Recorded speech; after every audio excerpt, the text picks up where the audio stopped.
Hello and welcome to Tipsy Tolstoy, Russian literature for the inebriated.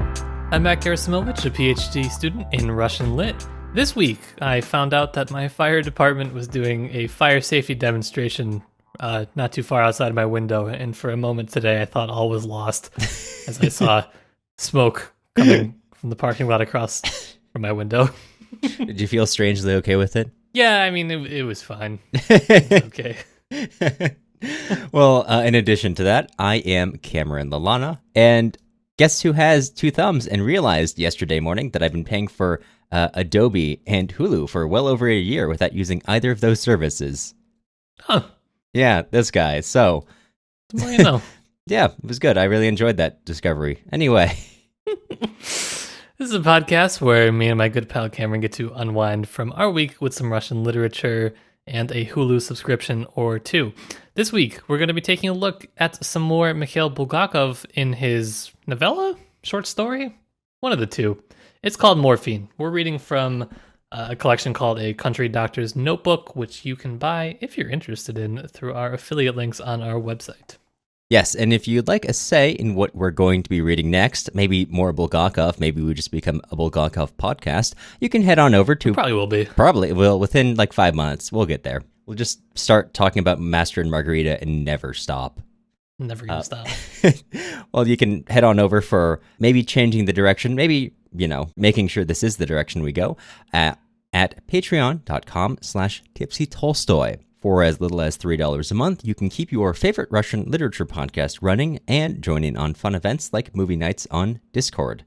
If you're not interested in Patreon but still want to help us out, you can leave us a nice review on Apple Podcasts or sign up for our email list on our website, tipsytolstoy.com. Oh, sorry. I was thinking of a bit in my head, and then I forgot that you were done with it. Now it's too late for the bit to be organic, so I'm just going to move on. But thanks for the updates. That's the bit now. That's the bit now. I'm literally reading off of a script, and I can't even keep it straight here. Well, before we get into the reading today, Matt, what are you drinking this evening? Well, the answer is something I've had on the podcast before, but that I'm excited to drink once more. It is the Ninjas vs. Unicorn double IPA from Pipeworks Brewing here in Chicago, Illinois. It comes in a pint, which makes me feel big and powerful, and it is an 8% beer, which makes me feel ready to record this podcast. How about you? I am drinking something much less creative than that. I like yours a lot. I picked up some soju yesterday after I came home from a dinner with some coworkers, so I am today drinking Jinro soju, which I'm drinking carefully because it is 25%, so we're not going to try to get blackout in the podcast. Not going to try, but may succeed. Well, yes, we never know. Who knows the future? None of us. Well, maybe the spirits do, but that was a pun. Shh. I realized only belatedly. Don't tell them about the spirits. Okay, well, speaking of seeing manifestations based on your consumption habits, let's talk about morphine. Yeah, I was going to say, I don't know how this will transition into it, but man, you nailed it. So, morphine. Matt, can you talk a little bit about this text that we're going to be getting into? Yes, like I mentioned earlier, this is published in at least where we're reading it from, a collection of Bulgakov's short stories called A Country Doctor's Notebook, which is largely a pseudo-autobiographical series of short stories based on Bulgakov's time as a doctor, as the title indicates, when he was just really out in the middle of nowhere working as a doctor. And a lot of the short stories just kind of deal with being a doctor in the 1910s, having little to no equipment, little to no anything, and people having really severe things to have to take care of. But this story that we're reading, Morphine, is a little bit different. It's a story, well, as Cameron will delightfully summarize, about a doctor who develops a morphine addiction. Much like some of the other stories that are based on his own experiences, Morphine is at least partially based on his own experience after the outbreak of the First World War. He volunteered as a doctor. He was working, I believe, with the Red Cross, and he was sent to the front where he was injured several times. And while he was suffering from these wounds, he had long-term effects as a result of them. And to help ease the pain, he injected himself with morphine, and he became addicted to it. And this is kind of the same similar timeline is represented in the book, which I would love to talk about in a little bit. But he used for about a year, and I think in about 1918, he stopped using morphine. He allegedly did not ever use it again. And this book was published about 8 years after that in 1926. And it's a little bit of an account of, I think, kind of what it was like to be alive during that time, which was not easy. And that's my little background on morphine. Thank you. This book deals with the realities of being a morphine addict indirectly, mostly through journal entries, but I don't know exactly how to describe it. What he's trying to describe feels very, it doesn't feel like something like this is a writer trying to come up with something. It feels very personal in that regard. So that is something that I find very interesting about this. But yes, so morphine has two point of view characters, essentially. One who shows up only through a diary. We open up this novella through the perspective of a Dr. Baumgard, who is working kind of out in the middle of nowhere currently. He's been moved around as of late, and we're following his day-to-day life. It's an interesting point of view character. It does a lot with, it conveys an interesting character with very little time in the ways that the writing reflects kind of a thought pattern in terms of what he's paying attention to, what he's not, when thoughts roll off. Through the days, he eventually receives a letter from someone, a letter actually written on the back of a prescription for morphine. He's kind of looking at the prescription, and he thinks, this is a 4% solution of morphine being prescribed. Like, who on earth would prescribe that much morphine? That's crazy. That's wild. And he turns it over, and this turns out to be not just a prescription, but actually a letter that has been written on here. And it's from Dr. Bulgakov, who replaced Dr. Baumgard in a former position in a town kind of out in the middle of nowhere. And Dr. Bulgakov says, hey, please forgive me for writing this on a prescription, but I'm really ill. And I've only been working in your district for about a month, but in the name of our past, and they have a distant friendship, please come and help me out, if only for a day. I'm not doing well. I need your help. And if you could please not tell anyone else about the contents of this letter. So Dr. Baumgard says that sounds pretty serious, and he goes to get permission to leave, which he does. But the permission takes about a day to get to him, and by that time, they find that actually this is no longer needed because Dr. Polyakov has shot himself. He is brought to the clinic where Dr. Baumgard is working, and they have a moment to briefly speak, but really only just enough for Dr. Polyakov to hand Dr. Baumgard a diary. And in the diary, there's a note in the front for Dr. Baumgard, which says, I'm not going to wait for you. I've changed my mind about having treatment. It's hopeless, and I don't want to suffer anymore either. I've had enough. And then he expresses to Dr. Baumgard that I leave this as a warning to anyone else who might start dissolving those fine white crystals because I've put too much trust into them. And Dr. Baumgard says, okay, well, let's take a look at this. And most of the rest of this short story is written in a diary format. And in light of summarizing that entire series of events, I'm just going to give you a basic rundown and read a couple of quotes from the changing days. Basically, we find out through these early diary entries that Dr. Polyakov is suffering from a couple things. He's a little bit sick, and also has a sort of emotional sickness. His wife left him, and he's very, very bitter about that. Very bitter. In order to help him with the physical sickness, his feldshare, his nurse, Anna Kirillovna, gives him a shot of morphine to help him with that, which, great. He feels nothing bad at all anymore. And he's like, oh, perfect. This is awesome. I've got a couple more injections. I'll just keep, taking them just in case I feel a sense of, pain. May as well as get rid of it. And he remarks upon, at this point, it would be a very good thing if a doctor had the opportunity of testing many a medicine on himself. He would then have a completely different understanding of their effect. After the injection for the first time in recent months, I had a good deep sleep, without any thoughts of the woman who deceived me. So that's going on there. So he keeps taking morphine, and this brings him to some highs and some lows. He notes that throughout his diary, on some days, absolutely all unpleasant sensations cease. If I hadn't been ruined by a medical education, I would have said that a man can only work properly after an injection of morphine, which is not what you ideally want to hear from your doctor. No. He begins to have more trouble with his moods, especially yelling at Anna K if she does not provide him with more morphine, which he is clearly having some second thoughts about. But he writes after having outbursts, "I'm calm now. I'm calm." And he eventually comes to the point where he says, well, yes, I've got a bit of a habit, but a little habit isn't morphine addiction, is it? No, that can't be. Yeah. And this denial that he has in addiction eventually turns into him saying, well, no, it's actually not a problem.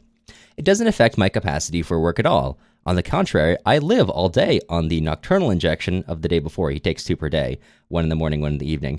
I manage operations magnificently, and I give my word as a doctor that my morphine addiction, note the change in terms here, has done my patients no harm. But all the same, for this 6 months that he's now been addicted to morphine, he has seen no one but his patients and his feldsher. This basically continues down a spiral as he continues needing more and more morphine in order to have the same effect, and notes that it's not having the same numbing effect it once had. And in fact, when he's no longer on morphine, he's beginning to feel a sense of pain, which he needs that morphine to relieve. He is growing increasingly paranoid when people are looking at him as he orders more morphine. He gets the sense that they know, even though it's clearly not what's happening there. He does try to get help. He goes to Moscow to see a psychologist, but this is also happening during the early days of the revolution, so there's a lot of shooting in the streets, and he eventually, out of a sense of fear, flees the clinic. And for some reason, the psychiatrist, even though he threatens to, does not actually report the man for his very obvious morphine addiction. He returns to this town he's been working in, and he cannot get things right. Eventually, he is transferred to the town, to Dr. Baumgart's old post, far away from Anna Kirillovna, who has been helping him before, but his situation is really getting much worse. He needs it to function all the time. Even when he's on it, he doesn't feel good anymore. And he, at this point, decides, I really need help. And he writes to Dr. Baumgart before realizing or deciding that it's really not worth it. And at that point decides to shoot himself and pass on that notebook to Dr. Baumgart. At the very end, we get a little postscript from Dr. Baumgart, who notes that it's been some number of years since he first received this diary, and he no longer really knows what to think about it. But now, at this point, he no longer has much of an emotional reaction, and he asks himself, do I have any right to publish this, to let others see this man's private life? And he asks himself, can I publish these notes given to me as a gift? I can. I'm publishing them. And he affirms his decision as one made necessary on the basis of the fact of morphine addiction being a not altogether uncommon ailment for physicians of their era. And that, in short, is morphine. How did you like morphine? I know I was the one who recommended it, so I'm always curious how you felt about them. It was a super interesting character study. You can really tell that Bulgakov is pulling from his personal experiences, especially the justification for the taking of morphine. And it shows that Bulgakov's talent as a character creator in creating a really vivid life, not only just on the page of the diary, but what is imagined in between journals, what leads to this week missing here, or a month missing here, or 1 week saying I don't have an addiction, I have a habit. And then 2 months later saying, well, yes, it's an addiction, but I'm not hurting anyone. And going between calm and dealing with all these emotional states in such a way that really brings this vividly to life. It does not feel like a piece of fiction. It does read like you're reading exactly what it is presenting itself as, the actual diary of a man who's addicted to morphine, tracking his spiral over the course of the better part of a year. Mm-hmm. So I really liked it in that regard. I thought it was a great piece of character writing and an interesting interrogation of that addiction. Mm-hmm. Yes, but you were the one who suggested it. So what kind of brought it to mind for you? I'm curious. Well, there are a few things. I would say the main thing is my takeaway analytically from it and how I read it. I think it's an interesting piece perhaps to pair with Heart of the Dog that we read 2 episodes ago now. Just because I feel like it's a little bit more nuanced maybe. It's a little bit less on the nose in a lot of ways. It's one that maybe you probably picked up on this first time, but for me, this story is really actually more about the turmoil of living in this period. And I'm not saying that to minimize the effects of the character's addiction, but I think that the mental state of the character really is reflected by the actual physical state of Russia at this time. And I would say that mostly because I think the way that the diary is written is supposed to point you to that. I feel like that is kind of the clue to uncover as you're reading through it. And I was paying attention to make sure my theory lined up this time, and it definitely does. So that's, I guess, good for me, because otherwise I don't know what I'm going to talk about here. But the diary starts kind of, it starts in 1916, kind of brief. There's not a lot of pre-morphine kind of action, but he kind of starts when there was presumably quite a great kind of sense of tension in Russia. 1916, 1917, obviously 1917. And he really starts to go downhill in February of 1917 during the February Revolution. And he completely the story it's really fast downhill once you get to the fall of 1917, when the provisional government's overthrown. And there is kind of in between these two, or I guess towards the first part of it, where the diary entry reads, "Rumors of great events. It seems Nicholas II has been deposed. I shall go to bed very early." It's an interesting bleeding of the real-life biographic events kind of mixing with the personal. And I think that is a struggle for the character, because there's this really interesting tension actually between society and the individual, which is present in a lot of writers who did not enjoy living in the Soviet Union. And there's this one thing that the character as an addict and the character as an individual kind of have in common, and that's this whole thing that he has when he's going to try to get the morphine. He's trying to figure out like why he feels this deep sense of shame. And he says, "But why, after all, should I have to hide and feel afraid? I'm behaving as if the words drug addict were branded on my forehead. Whose business is it besides mine, for heaven's sake?" And there's just, I think throughout this whole thing, this really interesting, again, the relationship between society and the individual is important for, it's important for basically everything, but especially during the Soviet Union, Soviet literature, that's an important and interesting theme to kind of take a look at. And it's present here. And I don't know, I thought the story did a really interesting job of doing that in a way that actually felt kind of subtle. It maybe, as compared to Heart of a Dog, it wasn't just, whacking you on the nose with a newspaper about it. It wasn't just as in your face. Right. That is interesting. I hadn't thought about that the first time through, but I could see how you could take certainly the advantage of having a more obvious meaning to read about, which is not anything that I think loses meaning in light of your theory. It just is interesting to explore those experiences, perhaps layer onto other feelings that feel comparable. Mm-hmm. I think it is supposed to be layered, just because I think and like the very first page, that the overall narrator, he says, "For myself, I realize now that I was happy in that winter of 1917, that headlong, never to be forgotten year of storm and blizzard." Yeah, that's how I describe years that I'm really happy in, totally. Same sort of thing. Yeah, that is interesting. I had another question for you. So I don't know if there's anything to make of this, but I noted that I saw that you had put this in your notes as well. Oh, okay. So you're taking a question from my own notes to re-ask to me. Well, I had the question in my mind, and I thought, is this a stupid question to ask? But then I looked at your notes and saw that you'd also noted like something vaguely related to it. I'm wondering, is it a stupid question, or is it a stupid question we both thought about? Go ahead, lay it on me. At a certain point, our friend Dr. Bulgakov mentions Leo Tolstoy.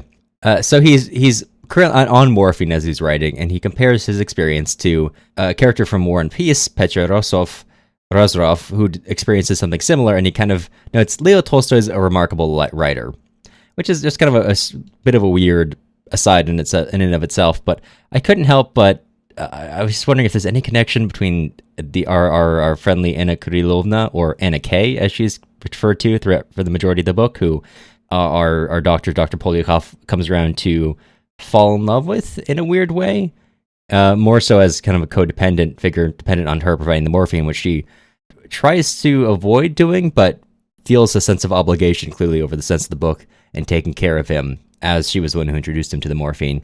Do you think there's anything more there at the Leo Tolstoy bring up in the Anna K, or am I just tracing down ghosts because Anna Karenina has thoroughly rotted my brain?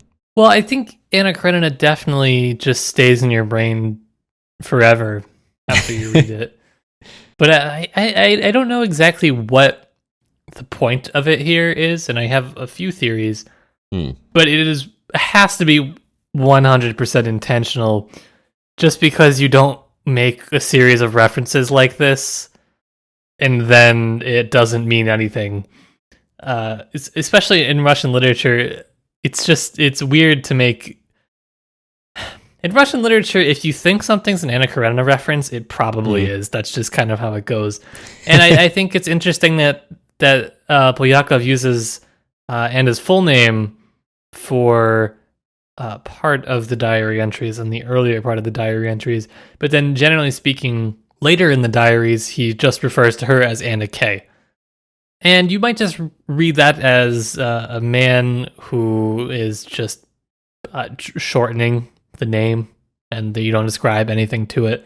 And that might be fair. As he starts to succumb to his morphine addiction, maybe that's just easier to write a name that's shorter. I would say probably not, especially considering he devotes a whole paragraph to Leo Tolstoy.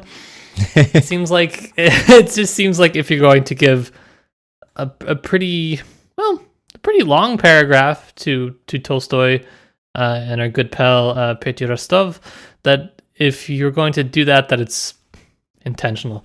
And another reason that I think it's clearly intentional is the fact that Anna uses morphine in Anna Karenina, starting later in the book, and I just think it's. So I don't know exactly where to go from this, but in some ways it's a flip flop of what happens in Anna Karenina, I guess, instead of the.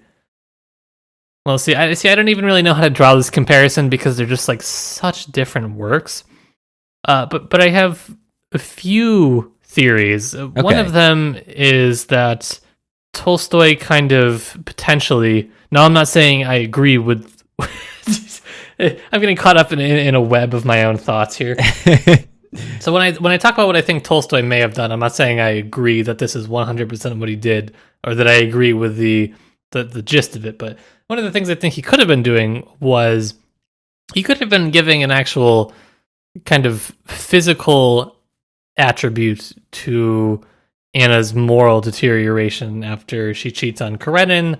It's possible that he, wrote in the morphine to show kind of a physical deterioration as well. That's a possibility.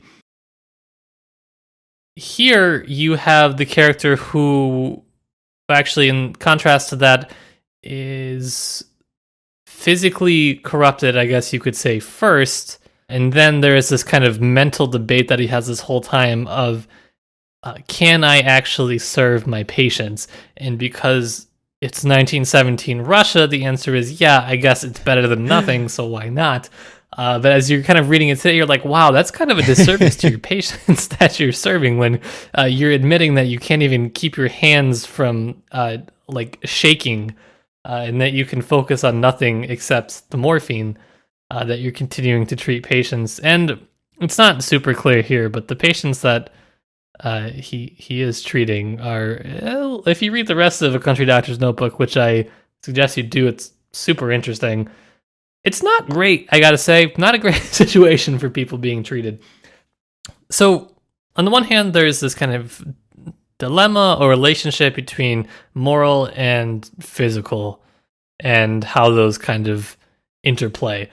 The second thing I think that I could see is potentially as he gets further into this morphine addiction, there are a lot of things that start to happen, a lot of side effects that start to come with that. The the hallucinations, the cravings for morphine. But one of the things that I think that ties back with my original theory on his kind of relationship to the revolution is that I think it could be some form of a mental temporal displacement potentially. And now this is reading pretty far into the text. This is basically just conjecture at this point, and no one's conjecture except my own, but I think it's interesting because I think this is actually a text that it gives you room to do this kind of weird stuff. And I think it's fun. And so what I'm saying is that I think potentially his just yearning for pre-revolutionary Russia is so strong. He's kind of projecting this 19th century, the golden age of Russian literature, and by extension, the golden age of Russia. He's projecting that onto his reality. And that's far out there, and it's not really supported by the text. Like, you can make an argument that it is, but it's not the most supported claim I've ever made on the podcast. It's just something I think is interesting, because I think that this story kind of lends itself to those kind of conjectures, actually. Yeah, that's true. So not a stupid question by any means. That's fair. I'm just curious, where that goes. That is very interesting. I did also remember as you were talking that there's a certain point where another Feldshire, who when Dr. Bulgakov is in the new location, jokes with him and tells him a story which is supposed to be funny of another Feldshire who suffered from a morphine addiction, who when she couldn't get a hold of any more morphine, used to take half a glass of laudanum. And everyone else is laughing, and he writes, "I didn't know where to look during this agonizing story. What's funny in that? It's hateful to me. What's funny about it? What? I left the pharmacy with the gait of a thief." It's also, it does bring to mind again that Anna was taking laudanum later in the book, so that's another a finger back in that direction. But it also could be, on the surface, it is an interesting examination of that sense of deceit that comes from living a sort of double life like that, or a life where you're trying to conceal something from the people around you that could be affecting that work, and the mental discomfort that comes from existing almost as if you are a thief in your normal surroundings, which I think you could also tie to your other theory of his displacement in the new reality of the after the revolution. Yeah, I was just wondering what you thought about the structure and form of this, because it's definitely a little bit different than, if you're going to compare it to the other Bulgakov thing we've read on the podcast, right. Heart of a Dog, to get all the journal entries. It's weird. It's different. It's kind of cool. It's interesting. I like it a lot. It feels like when you read some older books, what's coming to mind most is Dracula, how when you read some novels which are written in diary format like this, I'm sure there's more to be said about that styles of writing and how they come in and out of history. I think it does create an interesting effect, because obviously Bulgakov is a talented writer, and even when you're out of the diary sections, when you're just coming in and you're getting the perspective of Dr. Baumgard, who's, I assume the POV is like directly in his head. A lot of what you're following are his thoughts as things are happening, or as he walks into a building, for example, and his thoughts will kind of jump from one to the next, and he tries to reflect that in the text. That's just a fun, interesting thing, which I don't see super often. It's even in like POVs, you're supposed to be someone directly in someone's head, conveying a sense of character through that.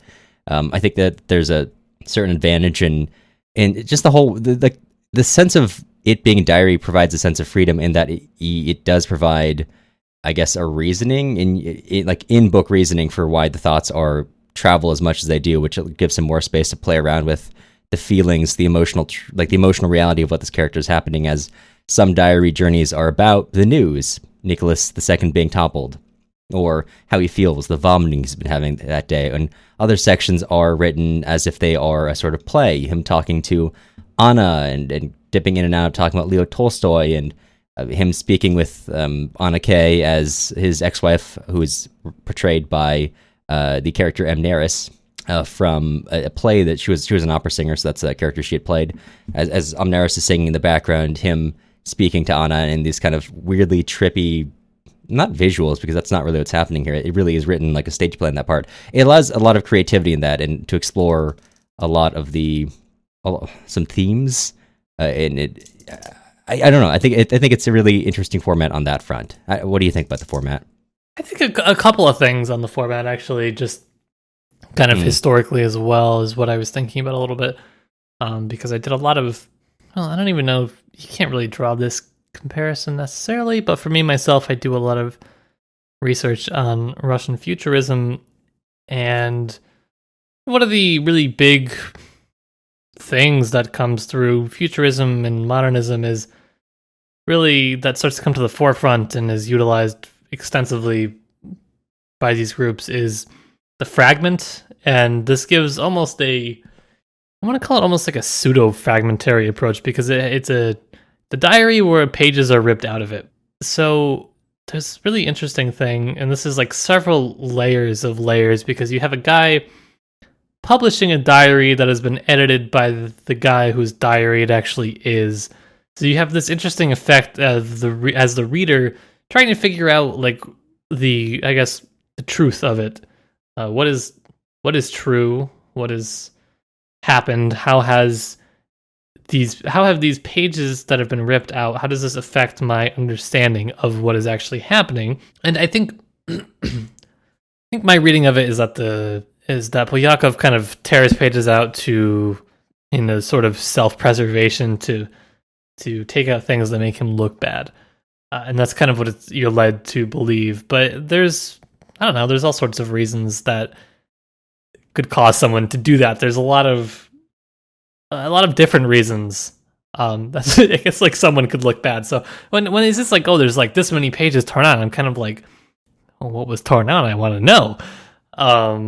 And there's this interesting kind of tying it back to futurism and fragments and whatnot. So it's kind of this almost fragmentary approach to storytelling, which is reminiscent of, I would say, probably older forms at this point, because this was published 25-26.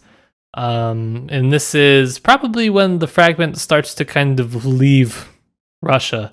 And you're actually, 1925 is when the great socialist realist novel Cement by Fyodor Gladkov is published in 1925. And so you're getting back into the novel epic as the form that is going to take hold in the Soviet Union. So it's just interesting to see historically, for me, as somebody who studies literature, like the battle of forms, very broadly speaking, and what ends up winning out. I wasn't going anywhere specific with that, just to say that, like, you get an interesting effect, I think, at this time in the Soviet Union in the mid-20s, where you have a lot of like competing things happening, a lot of competing currents of literature and art, and you have somebody who's almost going back in time to use an old form against the current of some of the new, well, they're not really newer forms. National epic's not new at all. Perhaps new in the sense that it's being repopularized at that time. Yeah, I don't know where I was going with that, but something to think about. Really dinks your doink. I think you're doink. Yeah, this is a little out of left field, but it's something I wanted to talk about. I guess it's not really connected to most of the rest of the story, so there was really no good place. But so one of the things that really sticks with me from this story is kind of late. This is towards the end of the diary, I think almost at the very end. But this is at the point where truly the doctor realizes, or Bulgakov realizes, that he's suffering, that this is really an illness, and even morphine itself is only a temporary relief from the withdrawal of the very morphine he's on. And he writes kind of angrily about the way doctors talk about what he's experiencing. And he writes, "I haven't experienced hallucinations, but regarding the remainder I can say, oh, what a tame, banal words that say nothing. A state of depression. No, having fallen sick with this dreadful illness, I warn doctors to be more compassionate towards their patients. It's not a state of depression, but a slow death that takes hold of a morphine addict as soon as you deprive him of morphine for an hour or two. The air is insubstantial. It can't be swallowed. There isn't a cell in the body that doesn't thirst. For what? That can be neither defined nor explained. In short, the man is gone. He's switched off. It's a corpse that moves, yearns, suffers. He wants nothing, thinks about nothing, but morphine. Morphine? Death from thirst is a heavenly, blissful one in comparison with the thirst for morphine. This is probably the way someone buried alive tries to catch the last insignificant little air bubbles in the coffin and tears the skin on his chest with his nails. This is the way a heretic at the stake groans and stirs when the first tongues of flame lick at his feet. Death. A slow, dry death. That's what lies between those professorial words, a state of depression. And that's something, maybe this is kind of personal for me, and this isn't super literary, but I work in a psychiatric clinic, and of course, this is only natural over time. Even though I don't have a medical background, I start to pick up some of the lingo, and when I'm describing things, just for the sake of you have to convey a lot of things pretty quickly, using a lot of lingo, using a lot of shorthand, even to talk about particular things that are going on. And well, it has its uses. I'm not saying it doesn't. It's a great way to convey things very shortly between people who understand what these mean. It does also create a sense of detachment from what's going on, from what you're describing. And that's kind of a struggle for me to remember sometimes, if I'm not actively talking to someone, that when I'm saying something or saying, X, Y, Z, RX, it's not just words I'm throwing out into the world, but real.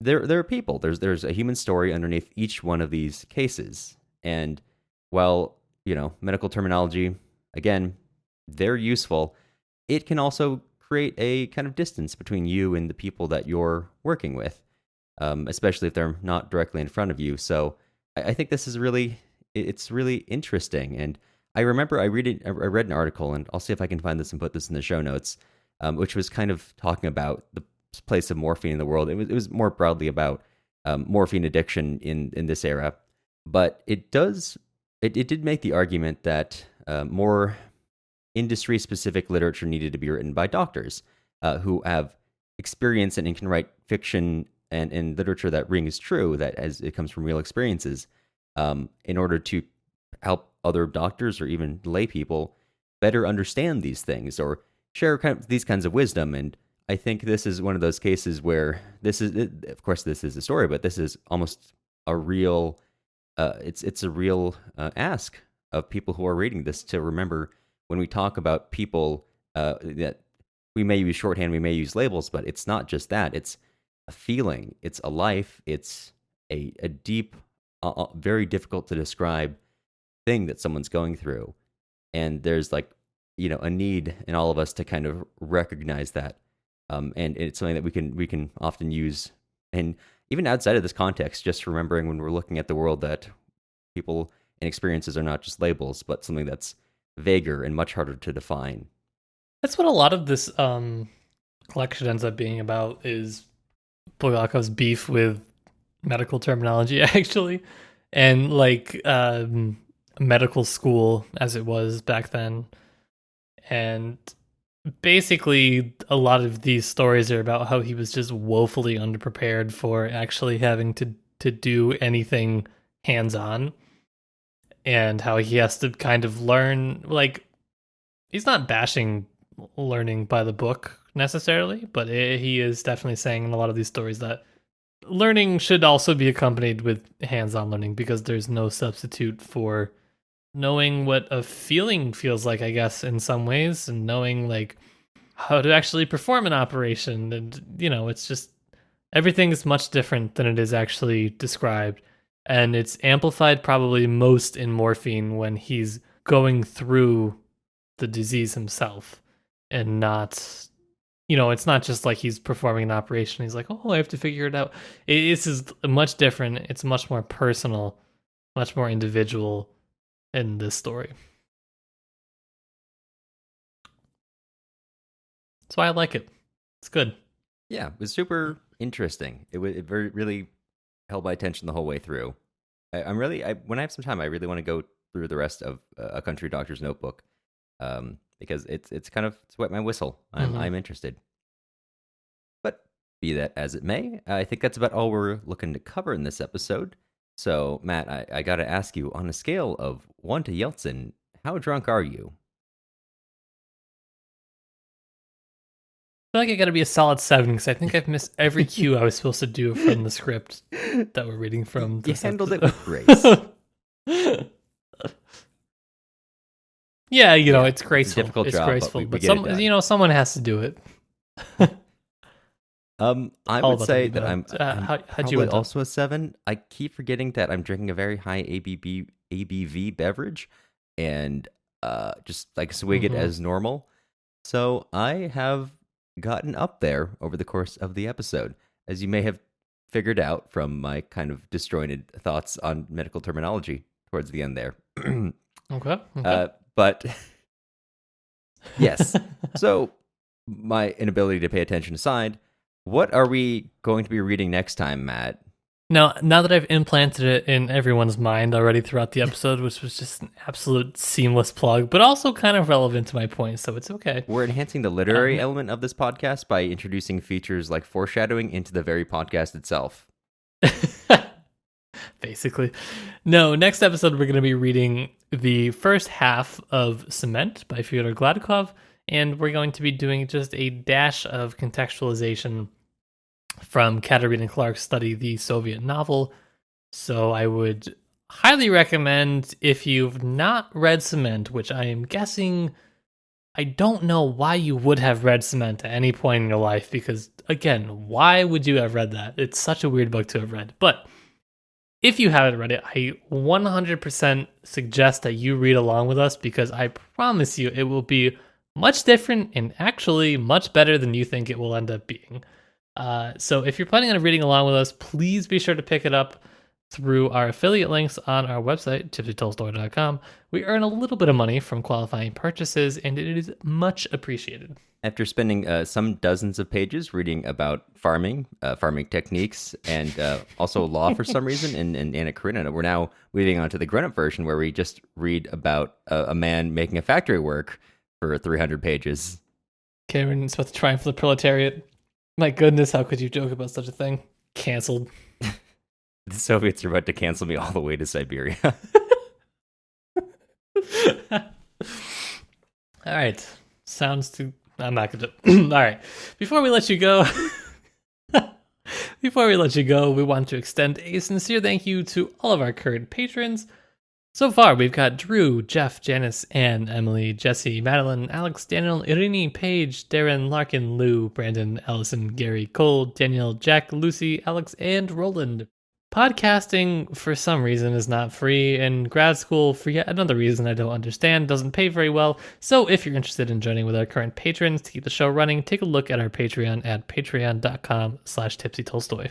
The music used in this episode was Soviet March by Toasted Tomatoes. You can find more of their stuff on toastedtomatoes.bandcamp.com and also on YouTube under the same username. If you're looking for other places to find us, you can also follow us on Instagram at Tipsy Tolstoy Podcast or join our email list on our website, tipsytolstoy.com. You'll hear from us again soon.